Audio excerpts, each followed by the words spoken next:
नमस्ते दोस्तों, मेरे चैनल में आप सभी लोगों का स्वागत है। आज हम आपको आषाढ़ गुप्त नवरात्रि के बारे में बताएंगे।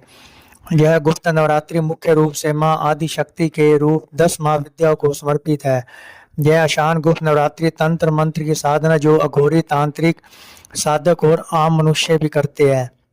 यह आषाढ़ गुप्त नवरात्रि की साधना बहुत फलदायी मानी जाती है। इस साधना में भक्त 10 महाविद्याओं में से जिन देवियों को मानते हैं उनकी तंत्र मंत्र पूजा पाठ करते हैं शक्ति और सिद्धियां प्राप्त करने के लिए। और आम मनुष्यों को 10 महाविद्याओं की पूजा भक्ति पूरे 9 दिनों तक करनी चाहिए।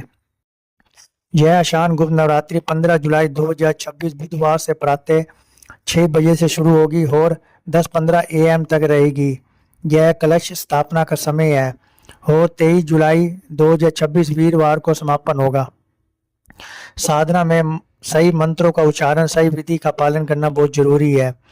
विधि इस प्रकार है। प्रातः सुबह स्नान कर साफ पीले, लाल, सफेद, गुलाबी, लाइट कलर के कपड़े पहने। फिर 6 बजे शुभ मुहूर्त में उत्तर पूर्व ईशान कोण में मिट्टी का कलश स्थापित करे।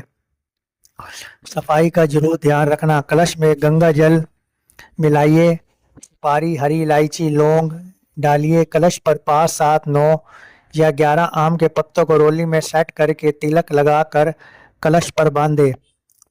फिर पानी वाला नारियल जिस पर छाल होती है उसे कलश पर स्थापित कीजिए। नारियल को लाल कपड़े में लपेटे और उस पर मौली बांधे और कलश पर स्थापित करें। सारी विधि करने से पहले हमें शुरू में संकल्प लेना बहुत जरूरी है। फिर आप कलश स्थापना करें। उसके बाद अपने घर के मंदिर में 10 महाविद्याओं का यंत्र स्थापित करें। यंत्र सही अवस्था में होना चाहिए। मंदिर को फूलों से सजाइए। अखंड ज्योत प्रज्वलित करें। फिर मंत्र या पूजा पाठ सुबह शाम दोनों टाइम करें। यह साधना 9 दिनों तक करें और 9 देवियों की प्रतिदिन कथा सुने और सुनाए। इन 9 दिनों में निम्नलिखित नियमों का पालन करना जरूरी है, जो कि इस प्रकार है। सात्विकता में रहना, प्याज, लहसुन, मदिरा, नॉन वेज पूरी तरह बंद कर दो। वैसे तो हमें नॉन वेज खाना ही नहीं चाहिए। लड़ाई झगड़ों से बचना।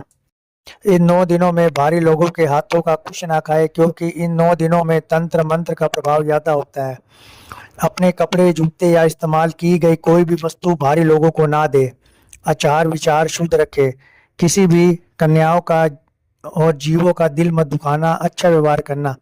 अगर आपको अपने गुरु से शक्ति के नाम का मंत्र मिला हुआ है वे जपते रहिए।